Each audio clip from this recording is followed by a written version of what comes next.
Assalamualaikum warahmatullahi wabarakatuh. Halo teman-teman, apa kabar hari ini? Semoga semuanya dalam keadaan sehat ya. Nah, pada video kali ini kita akan belajar tentang bahan tambahan makanan atau BTM. Bahan tambahan makanan adalah zat-zat yang ditambahkan pada makanan baik alami maupun buatan agar makanan itu menjadi awet, tampil lebih menarik, mempunyai rasa yang lebih tajam. Nah, bahan tambahan makanan ini bisa berupa pengawet, pemanis, pewarna, dan penyedap.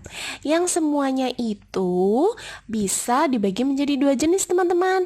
Ada kimia atau buatan dan alami. Nah, yang pertama adalah pengawet makanan. Pengawet makanan merupakan bahan tambahan makanan yang digunakan agar makanan menjadi lebih awet, tahan lama, dan tidak berjamur. Yang pertama di sini ada pengawet makanan alami, yaitu terbuat dari bahan alami sehingga aman untuk dikonsumsi oleh manusia dan tidak beresiko menyebabkan penyakit yang berbahaya.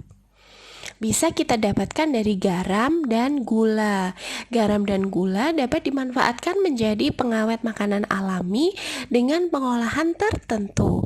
Contohnya pada manisan kering dan ikan asin. Nah, teman-teman, di sini contohnya ada manisan nanas, teman-teman, yang sudah dibuat manisan kering sehingga nanas ini tidak akan busuk, tetapi justru lebih awet dan tahan lama, tidak mudah busuk ataupun basi. Di sini juga ada contoh manisan mangga kering, teman-teman, dan juga bisa digunakan sebagai manisan-manisan buah lain seperti manisan pepaya, manisan pala, dan sebagainya, sehingga nanti akan lebih awet dan tahan lama dengan menggunakan gula, teman-teman. Kemudian di sini juga ada ikan asin, teman-teman. Kita biasanya memakan ikan asin ya. Ikan kok nggak busuk padahal sudah lama, tetapi tidak busuk dan tetap awet. Nah, karena sudah diawetkan menggunakan garam yang biasa kita sebut sebagai ikan asin. Juga bisa dengan cumi asin atau dan sebagainya, itu sudah diawetkan menggunakan garam, teman-teman.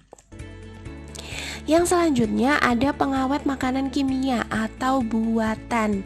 Namanya juga pengawet makanan kimia, berarti terbuat dari bahan-bahan kimia, teman-teman. Bisa berbahaya dan menimbulkan efek yang tidak baik untuk kesehatan, serta dapat menyebabkan penyakit-penyakit berbahaya. Nah, ya betul, teman-teman, makanan kimia, makanan yang mengandung pengawet makanan kimia ini tidak aman dikonsumsi secara terus-menerus ya, teman-teman. Nah, pengawet makanan kimia, ada pengawet makanan kimia yang aman dikonsumsi, tetapi dengan catatan tidak dikonsumsi secara terus-menerus, teman-teman.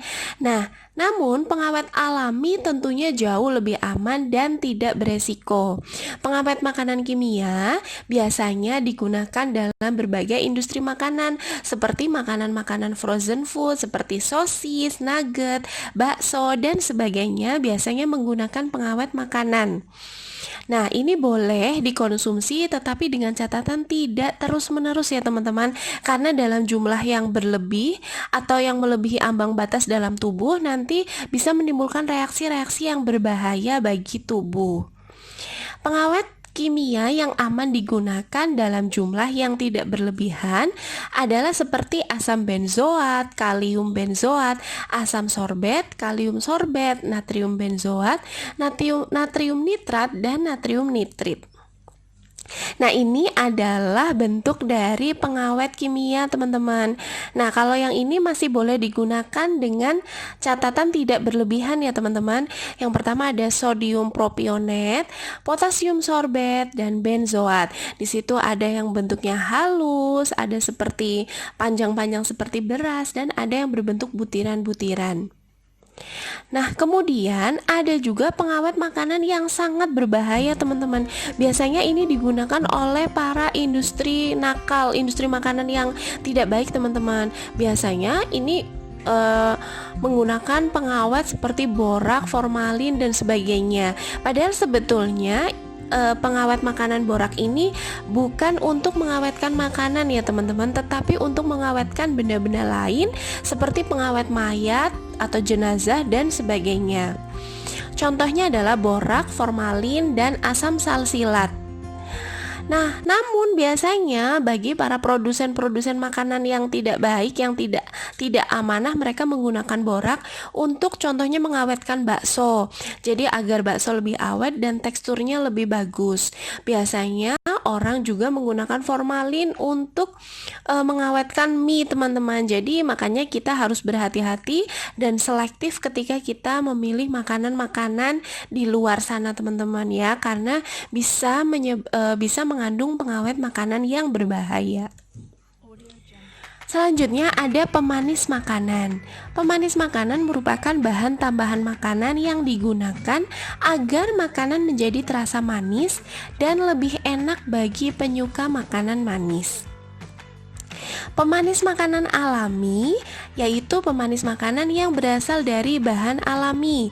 Pemanis makanan alami lebih aman dikonsumsi dalam jumlah yang tidak berlebihan dan tidak berpotensi menyebabkan penyakit berbahaya.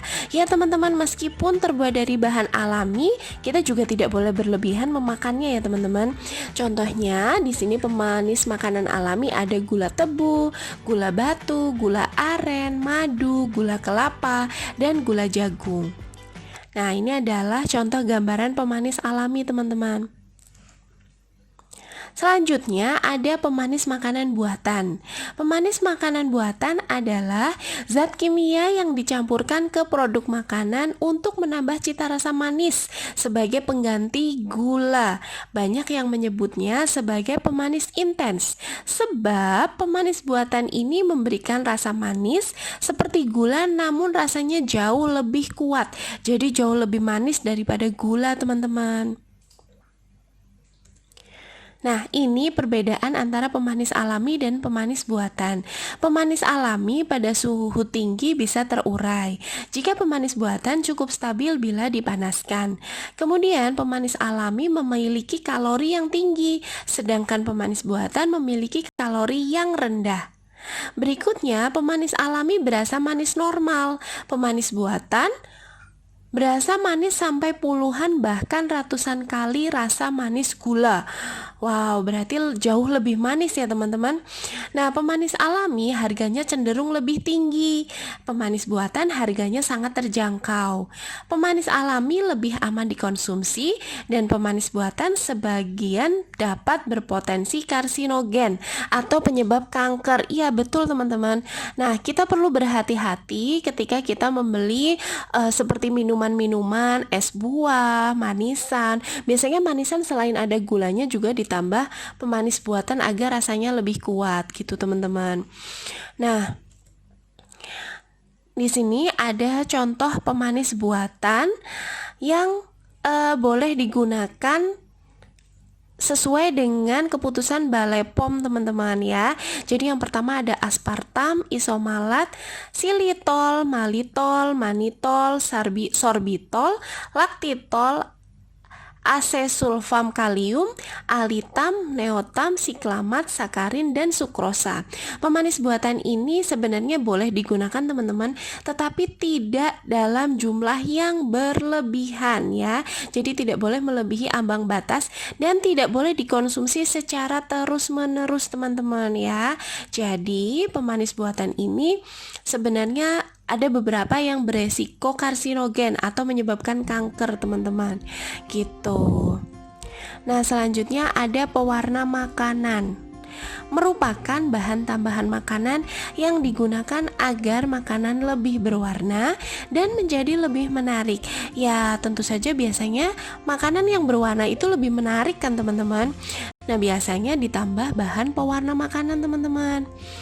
Bahan pewarna makanan juga ada yang alami dan ada yang buatan. Bahan makanan alami merupakan pewarna makanan yang dihasilkan dari bahan-bahan alami yang lebih aman dikonsumsi serta tidak menyebabkan penyakit berbahaya.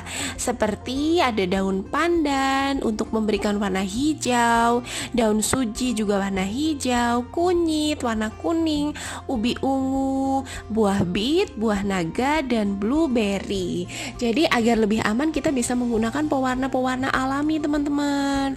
Selanjutnya ada juga pewarna makanan buatan. Merupakan pewarna makanan yang terbuat dari bahan kimia. Biasa digunakan seperti pada kue, es krim, permen, dan sebagainya. Pewarna makanan buatan lebih ekonomis dan stabil dalam penggunaannya sebagai pewarna makanan. Ada beberapa pewarna makanan yang dibolehkan oleh Balai POM ya teman-teman, atau Balai Kesehatan Makanan, boleh digunakan dalam jumlah yang tidak berlebihan. Namun, beberapa produsen makanan nakal menggunakan pewarna makanan berbahaya untuk produk mereka seperti rodamin B dan metanil yellow yang sejatinya merupakan pewarna tekstil, teman-teman. Jadi untuk pewarna kain, sehingga sangat berbahaya bagi kesehatan, bahkan bisa menyebabkan hiperaktif pada anak, kemandulan, cacat bayi, kerusakan liver dan ginjal, kanker, serta mengganggu fungsi otak dan kemampuan belajar. Nah, pewarna rodamin B dan metanil yellow ini sebenarnya bukan pewarna makanan, teman-teman, tapi oleh produsen makanan yang nakal digunakan sebagai pewarna makanan. Nah, ciri pangan yang mengandung rodamin B antara lain warnanya cerah mengkilap dan lebih mencolok. Terkadang warna terlihat tidak homogen atau rata dan gumpalan warna pada produk. Dan bila dikonsumsi rasanya sedikit lebih pahit. Sering dipakai, ini pewarna rodamin B ini sering dipakai untuk pewarna kerupuk, makanan ringan, terasi, kembang gula, sirup, manisan, dan tahu kuning. Nah, ini sangat berbahaya ya teman-teman, karena sebenarnya ini bukan pewarna makanan yang dibolehkan oleh Balai Kesehatan, namun ini merupakan pewarna tekstil. Nah, ini adalah rodamin B. Rodamin B ini menghasilkan warna seperti pink begini, teman-teman. Warnanya sangat cerah dan mencolok. Karena kalau pewarna makanan alami itu warnanya tidak akan mencolok, teman-teman. Nah, ini biasanya digunakan pada pembuatan kerupuk. Jadi kita lebih berhati-hati ketika kita memakan kerupuk yang warnanya pink banget gitu, teman-teman. Pink mencolok atau dengan warna-warna mencolok.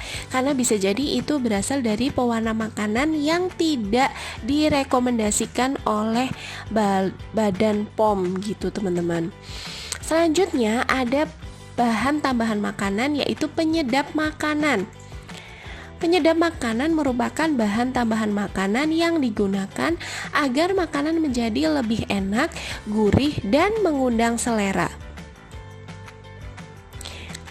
Ada penyedap makanan alami, merupakan penyedap makanan yang dihasilkan dari bahan alami seperti bumbu masak, ada bawang merah, bawang putih, lada, bawang bombay, kaldu ayam, itu juga bisa menjadi penyedap, kemudian kaldu sapi, kecap, dan aneka bumbu masakan lain.